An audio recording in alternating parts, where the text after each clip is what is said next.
What's the matter? అలా డల్గా ఉన్నావేమిటి? ఏడుస్తున్నావా? నా బ్రతుకంతా ఏడుపే రాసినప్పుడు ఏడుపు ఏం చేస్తాను?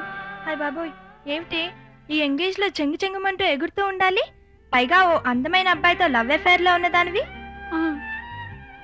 అవును, అదేనే ఆ లవ్ అఫేర్ గురించే ఈ ఏడుపంతా. ఓ నో, ఏమైంది? బాలు వాళ్ళ అత్తయ్య కూతుర్ని ఎక్కువ కట్నం కోసం పెళ్లి చేసుకుంటున్నాడు. డోంట్ టెల్ మీ, ఇదేమైనా సినిమా అనుకున్నావా? ప్రతిమ స్వయంగా ఆ విషయం చెప్పడమే కాకుండా నన్ను ఎన్ని మాటలు అందో తెలుసా? ప్రతిమ అలా బిహేవ్ చేసిందా? మధు, ఐ థింక్ నువ్వు మీ ఇంట్లో వాళ్ళ హెల్ప్ తీసుకోవాలేమోని. ఇంట్లో వాళ్ళు నాకు వేరే సంబంధం చూస్తున్నారు. అక్కడ బాలు ఏమో. ఊరుకోవే, అయినా ప్రతిమకు బుద్ధి ఉండాలి. ఫ్రెండ్ అయ్యండి, హెల్ప్ చేయాలి. కానీ ఉండు, నేను కనుక్కొస్తాను. You don't worry.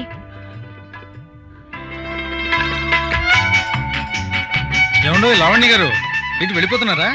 రండి, కాసేపు సరదా కబుర్లు చెప్పుకుందాం. మనం కలిసి కూడా చాలా రోజులైందిగా. మీరు ఇంటికి నా కోసం వస్తున్నారా? ఎవరు కనిపిస్తే వాళ్ళ వెనకాతల పడే మీలాంటి మొగాళ్ళ మూలంగానే ఆడదానికి కష్టాలు. అయ్యి బాబోయ్, మీ మూడు బాగలేనట్టుంది. సారీ, వెళ్ళండి.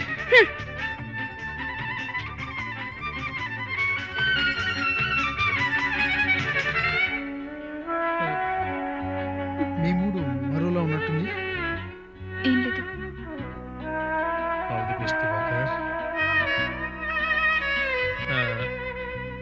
మీ అన్నయ్య మీతో మాట్లాడే ఉంటాడు. అందరూ మాట్లాడుతూనే ఉన్నారు. అవతల మనిషి మనసు గురించి మాత్రం ఎవరూ పట్టించుకోవట్లేదు. సారీ, ఏమిటో మాట్లాడిస్తున్నాను. మా అన్నయ్య దేని గురించి మాట్లాడుతా అన్నాడు?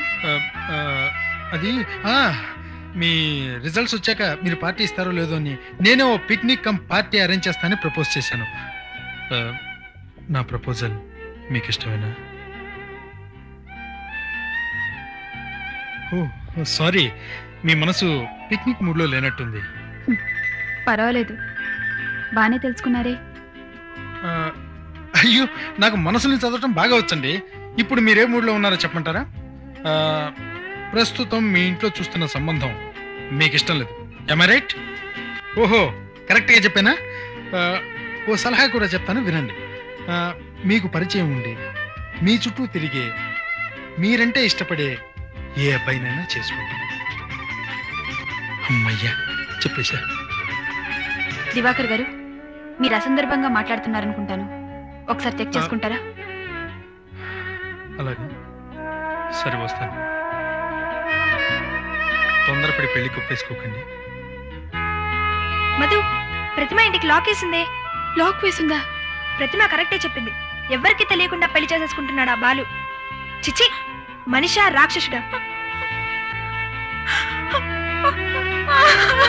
Oh no, I pity you, mother.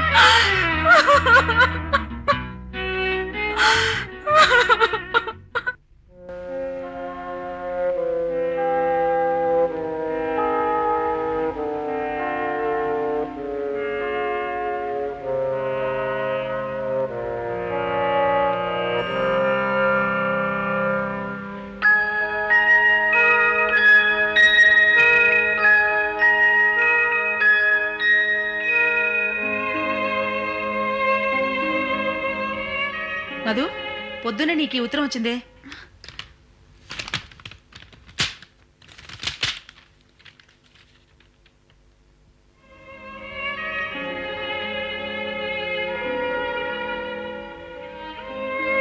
Madhu, బాగున్నావా?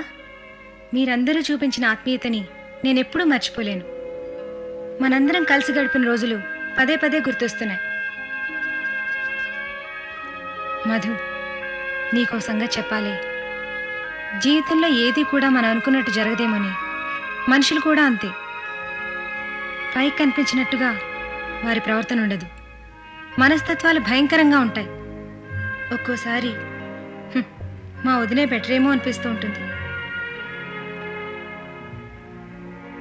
ఓ గాడ్, నిన్ను భయపెట్టేస్తున్నాను కదూ. సారీ. ఇంకా అబ్బాయిల్ని తిట్టుకుంటూనే ఉన్నావా? మిగతా విషయాలు నెక్స్ట్ టైం. అందరినీ అడిగానని చెప్పు.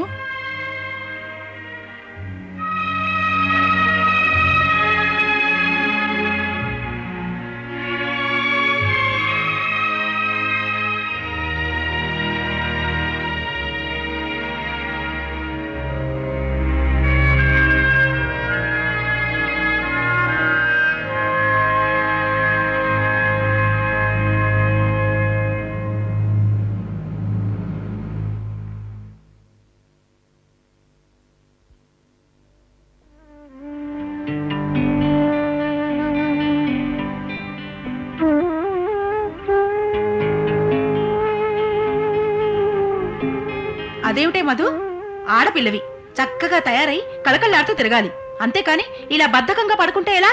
రేపు అత్తారింటికి వెళ్ళాక మాట్లాడితే చాలు అత్తగారింటికి వెళ్తే అంటావు. అల్లరి చేస్తే బూచాడికి పట్టిస్తానన్నట్టు అలా బెదిరించాలనుకుంటే, ఆడపిల్లలు భారం అవుతారనుకుంటే కనడం ఎందుకు? అదేంటి మధు అలా మాట్లాడతావు? అత్తగారింటికి వెళ్ళాక ఆయన ఎందుకు అనకూడదు? పెళ్ళాక అమ్మాయిలు పుట్టింట్లోనే కాపురం ఉండాలి, ఇంటి పేరు మార్చుకోకూడదు అనే కొత్త రూల్స్ పెట్టలేదు మన సొసైటీ. సొసైటీ సంగతి నాకెందుకు? ఊరూరికి అత్తారింటికి వెళ్తే అంటే నాకు ఒళ్ళు మండదా? ఎందుకే మండడం? చిన్నప్పుడు ఆడుకోవడానికి ప్లే గ్రౌండ్కి వెళ్ళినప్పుడు వేరే పిల్లలతో పోట్లాటలు పెట్టుకోవద్దు, హాయిగా ఆడుకుని రమ్మని చెప్పినప్పుడు నీ కొళ్ళు మండలేదే? స్కూల్కి వెళ్ళినప్పుడు తోటి పిల్లలతో సఖ్యతగా ఉండమని, టీచర్స్ చెప్పిన మాట వినమని చెప్పినప్పుడు నీ కొళ్ళు మండలేదే? పెళ్ళైన ఆడపిల్ల అత్తగారింటికి వెళ్ళాక ఆ అత్తగారింట్లో అందరితో సఖ్యతగా ఉండాలని చెప్పడం తప్ప? అది కాదమ్మా, అలా మాటి మాటికి అంటుంటే నన్ను దూరం చేస్తున్నావేమో అన్న ఫీలింగ్. పిచ్చి కన్నా, ఈ లోకంలో ఏ ప్రేమకి లేని బలం తల్లి ప్రేమకుందే. పిల్లలెప్పుడూ దూరం hour.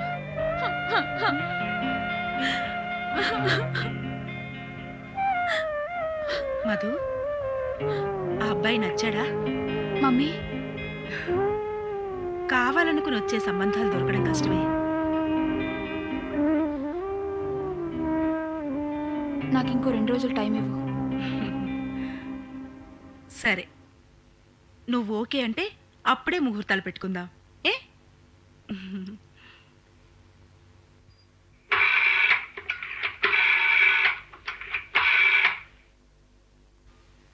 Hello, phonogram.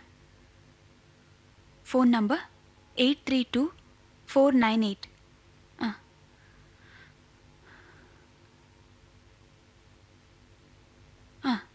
Address P Balakrishna, PG medical college, Vizag. Message start immediately. Sender's name Madhavi. Thank you.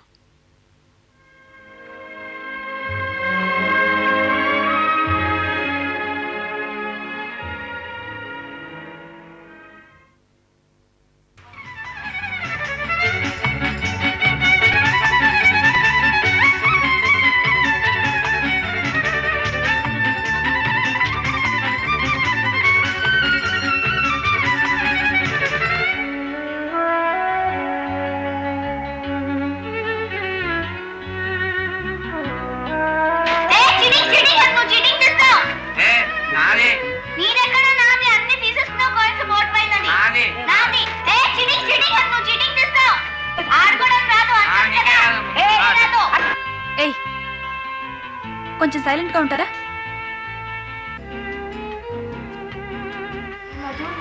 చాలా చిడుచుడుగా ఉంటున్నావు. కూర్చునే.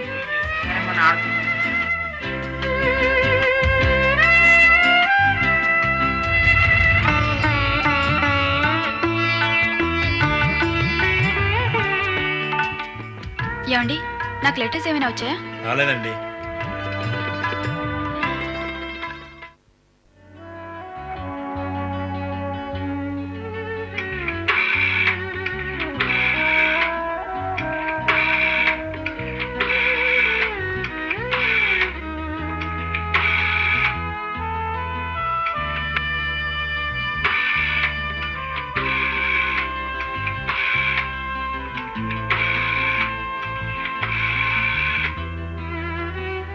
Hello, is it medical college? Can I speak to Balakrishna? PG student andi. Hello? Hello? Hello?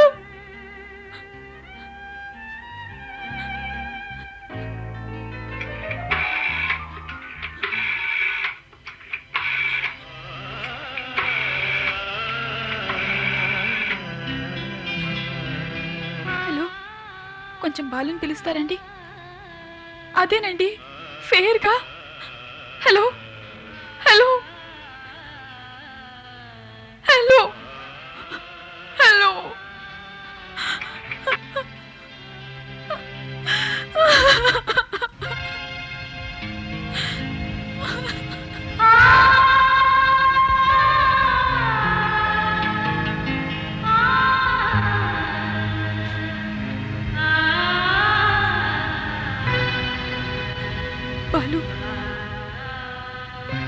లేకుండా నేను బ్రతకలేను. నువ్వు లేకుండా నేను బ్రతకలేను.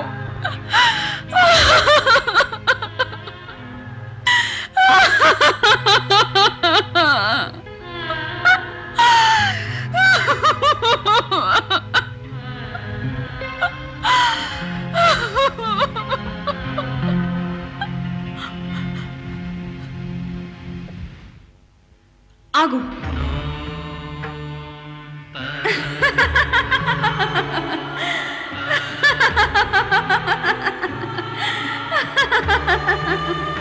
చచ్చిపోతావా?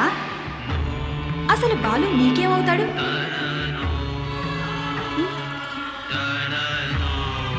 ప్రేమిస్తున్నానని కళ్ళబొల్లి కబుర్లు చెప్పడమే కాకుండా నీ జీవితపు మధ్యలో ఎక్కడో మధ్యలో వచ్చిన వాడి కోసం చచ్చిపోతావా? నీ అమ్మ, నాన్న, అన్న, చెల్లి, తమ్ముడు వీళ్ళు నీకేం కారా? నీ పేరెంట్స్ కోసం అసలు ఇంతవరకు నువ్వేం చేశావని? ఆ బాలుకే తల్లిదండ్రులున్నారా? నీకు లేరా? నీ వెనకాలే వాళ్ళు చేస్తే నువ్వు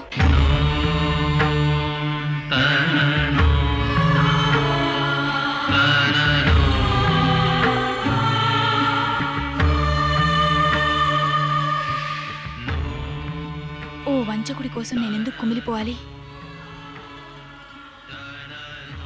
అవును, నేను ఈ పెళ్లి ఒప్పుకుంటాను.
మీ చెల్లెలు చాలా స్మార్ట్ గా ఉంది. నాకు వేరే పెళ్లి కూతురే అక్కర్లేదు. నువ్వా? నేనా? मैं क्या करूँ राम, मुझे बुढ़ा मिल गया, मुझे बुढ़ा मिल गया.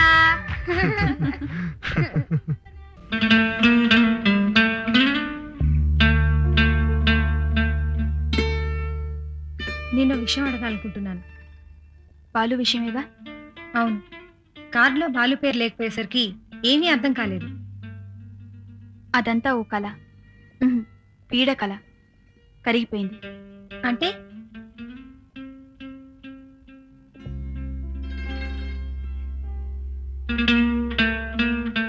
నర్సింగ్ హోమ్ కట్టించే వాళ్ళ మావయ్య కూతుర్ని ఎన్నుకున్నాడు బాలు. నువ్వు నమ్మావా? చూడు గిరిజ, నేను ఇది తొందరపడి తీసుకున్న నిర్ణయం కాదు. నీకు ఇలా జరిగినందుకు చాలా బాధగా ఉంది. ఆడపిల్లలుగా పుట్టడం మనం చేసుకున్న పాపం. గిరిజ, తల్లిదండ్రులు ఆడపిల్లలకి ఇన్ని ఆంక్షలు ఎందుకు పెడతారో ఇప్పుడు అర్థమవుతుంది. వయసు పొంగులో జీవితం అంటే ఏమిటో తెలియని వయసులో ఎవరి చేతిలోనో మోసగించబడి కుమిలి కుమిలి ఏడవకుండా వాళ్ళు ముందు జాగ్రత్త పడితే దాన్ని మనం జనరేషన్ గ్యాప్ అని ఇదని అదని పేరు పెడతాం. వాళ్లతో అనవసరపు మనస్పర్ధలు. అయినా నిన్న బాలు ఇలా దూరం చేసుకుంటాడని. ప్లీజ్ గిరిజా, ఇంకా బాలు సంగతెత్తద్దు. నేనిప్పుడు ఇంకొకరి భార్యని, పైగా మనస్ఫూర్తిగానే చేసుకున్నాను. సారీ. నువ్వెలా ఉన్నావు? ఉన్నాను. ఎలా ఉన్నావు అని అడిగితే జవాబు లేదు. అమ్మా మధు, ఇంట్లో అందరూ ఉండగానే కబుర్లో పడ్డాం. పద.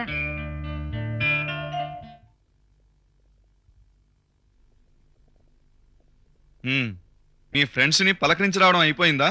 వెళ్ళొచ్చానండి. ఏంటో ఒక్కొక్కళ్ళం పెళ్లిళ్ళు చేసుకొని దూరం అయిపోతున్నాం. దూరమే ఉంది. ఏదో ఓ వంకతో పాత ఫ్రెండ్స్ ని, అందులోనూ బాయ్ ఫ్రెండ్స్ ని కలవడానికి అవకాశాలు దొరుకుతూనే ఉన్నాయిగా. ఎందుకండి అనవసరంగా మాట్లాంటారు? కొత్తగా పెళ్లి చేసుకున్న ఫ్రెండ్ ని చూసి రావడం తప్ప? నాతో పాటు వెళ్ళి ఉండాల్సింది. మీరేగా ఆఫీస్కి వెళ్ళాలి కుదరదన్నారు. అంటే మాత్రం సాయంత్రం దాకా ఆగలేకపోయావా? అసలు నాతో వెళ్ళాలనే ఉద్దేశం ఉంటే కదా. ప్లీజ్, మీకు దండం పెడతాను, గట్టిగా మాట్లాడకండి. అన్నయ్య వింటే బాధపడతాడు.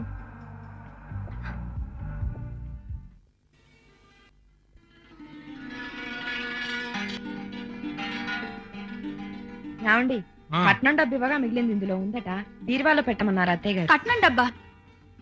అన్నయ్య కట్నం ఇచ్చారా? అవును, ఇచ్చారు. మనం ఇచ్చిన దానిలో 10,000 తక్కువైనా ఏమనలేదు. అసలు అంత డబ్బు ఎక్కడిది? మన ఊళ్ళో పొలం అమ్మేసి. అయినా నీకెందుకు? అవును మధు, నీకెందుకు? అవన్నీ పెద్దవాళ్ళు చూసుకునే విషయాలు. ఎందుకంటే పెళ్లి నాది కాబట్టి. మధు, నీకో విషయం చెప్పనా? మా పెళ్లిలో నువ్వేమన్నావు గుర్తుందా? మగ పెళ్లి వాళ్ళకి ఇన్ని ఖర్చులా అని. అవన్నీ ఇచ్చిపుచ్చుకోవడం సరదా. మీ సరదాల కోసం నా ఆదేశాన్ని బలివ్వాలా? అయినా నాతో ముందే చెప్పొచ్చుగా. Madhu, don't behave like a child. లోకంతో పాటు అందరూ. మరేదో వాళ్ళు చాలా మంచి వాళ్ళని చెప్పి చేశారు ఈ పెళ్లి. మధు, దీన్ని పెద్ద ఇష్యూ చేయొద్దు. డాడీకి అసలే హార్ట్ ప్రాబ్లం. నువ్వు కూల్గా ఉండడమే అందరికీ మంచిది. ఇందులో మీ ఆయన ప్రమేయం ఏమీ లేదు. అతడు చాలా మంచివాడు. అతని మీద కోపం వద్దు. అబ్బా చాలే అమ్మా కోపాలు. నేను మా ఇంటి నుంచి తెచ్చిన నగలు, వెండి సామాగ్రి, చీరలు, సారెలు, మా వాళ్ళు ఘనంగా ఇచ్చిన బహుమతులన్నీ ఇక్కడికే తెచ్చానే. అవేవి మాకు అక్కర్లేదని బయటికి విసిరేయలేదుగా మీరెవ్వరు. నన్ను అడిగితే అవన్నీ కూడా కట్నం కిందికే లెక్క అంటాను నేను. కొత్త పెళ్లి కూతురువి ఈ విషయాలన్నీ ఆలోచించకుండా రాత్రి శంకర్ని చేయి పట్టుకున్నప్పుడు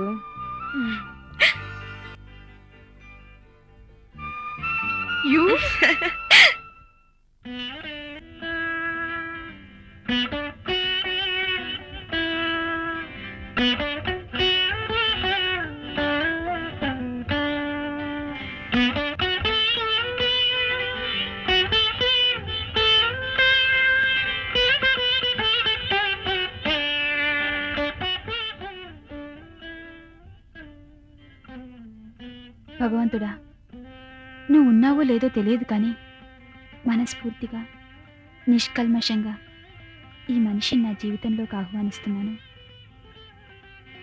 మా ఇద్దరి మధ్య ప్రేమానురాగాలు ఎప్పుడూ జీవించుండేటట్టు దీవించు.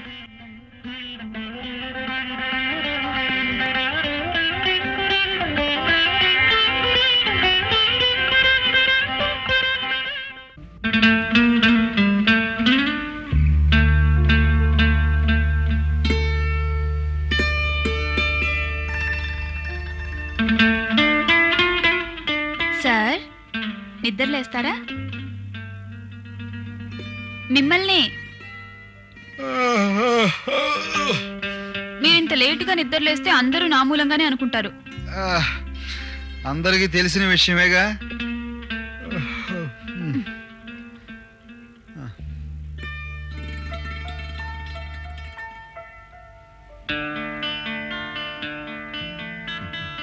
నిజంగా నేనెంత అదృష్టవంతురాలిని.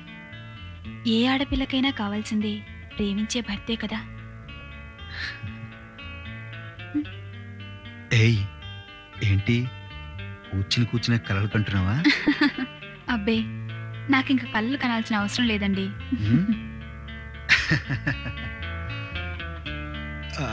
మీరు నాపై చూపిస్తున్న ప్రేమానురాగాలు ఇంతకుముందు ఎన్నడూ లేనంత ఆనందాన్ని ఇస్తున్నాయి. జీవితం ఇంత అందంగా ఆనందంగా కూడా ఉంటుందని నీ సహచర్యంలోనే తెలుసుకున్నాను. మేడం, మన సహచర్యం మొదలయ్యి ఇంకా 4 రోజులైనా కాలేదు. పెళ్ళైన కొత్తలో ఏ భర్త అయినా ఇలాగే ప్రేమిస్తాడు.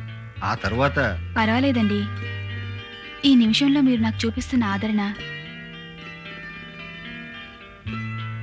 చచ్చిపోయినా పర్వాలేదన్న తృప్తిని కలిగిస్తుంది. మధు, ఏంట మాటలు? ఏమండి, మనిద్దరం కలకాలం ఇలాగే ఒకే ప్రాణం ఒకే ఊపిరిగా ఉంటామని మాటివ్వండి. నమ్మకం లేదా? మీ నోటితో చెప్తే వినాలని కోరిక. I love you Madhu. I to. ఎందుకు అడగకూడదు? నేను అడుగుతానులే, నువ్వు ఊరుకోవే.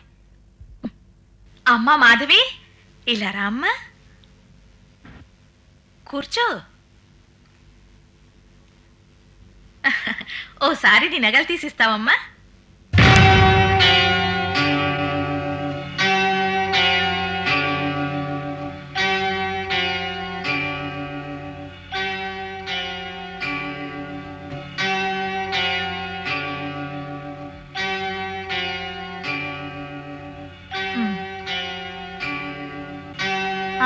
ఆ చెవిదిద్దులో ఆ మంగళసూత్రాలు కూడా ఇవ్వమ్మా.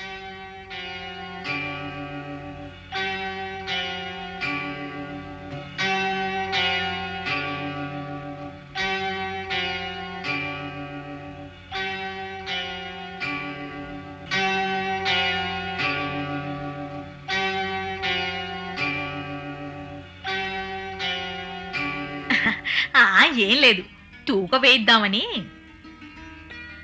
ఎన్ని తులాలు ఉంటుందో తెలీదు. అదేమిటి అంత తెలీదా? లేదా కావాలని చెప్పట్లేదా? మీ అమ్మగారు ఇన్నే నగలు పెట్టారా? ఎవరైనా కూతురికి బాగానే పెట్టుకుంటారు కదా అని మేమెంత బంగారం పెడుతున్నారమ్మా అని అడగలేదు. అనుకున్న దానికి చాలా తక్కువ పెట్టారమ్మా. అయినా కూతుర్లను నెగ్లెక్ట్ చేసే మదర్స్ అంటే నాకు చాలా కోపం. సొసైటీ మారింది, కూతుర్లను కూడా కొడుకులతో సమానంగా చూసుకోవాలి. నేను కూడా అది అంటాను. నీలాంటి మదర్ అయినా ఎవరికుంటుందిలేమ్మా. బహుశా శ్రావణ మాసానికి ఇంకా కొన్ని నగలు పెడతారేమో. పెద్ద సంబంధం చేసుకున్నప్పుడు ఆ మాత్రం పెట్టాలని జ్ఞానం ఉండే ఉంటుంది. అమ్మగారు, మా అమ్మ పనిచేసే బంగ్లాలో కొత్త కోళ్లు, సోఫాలు, మంచాలు, టీవీలు ఎన్నెన్నో వస్తువులు తీసుకొచ్చిందమ్మా. అందరిళ్లలో అంతేరా, చిన్నవాడు వాడికి కూడా తెలుసు. చూసావా? ఏరా, నీకు పెళ్ళైతే నీకు కనీసం 50,000 కట్నమైనా వస్తుంది కదూ. ఛీ, నాకు పెళ్ళేంటమ్మా?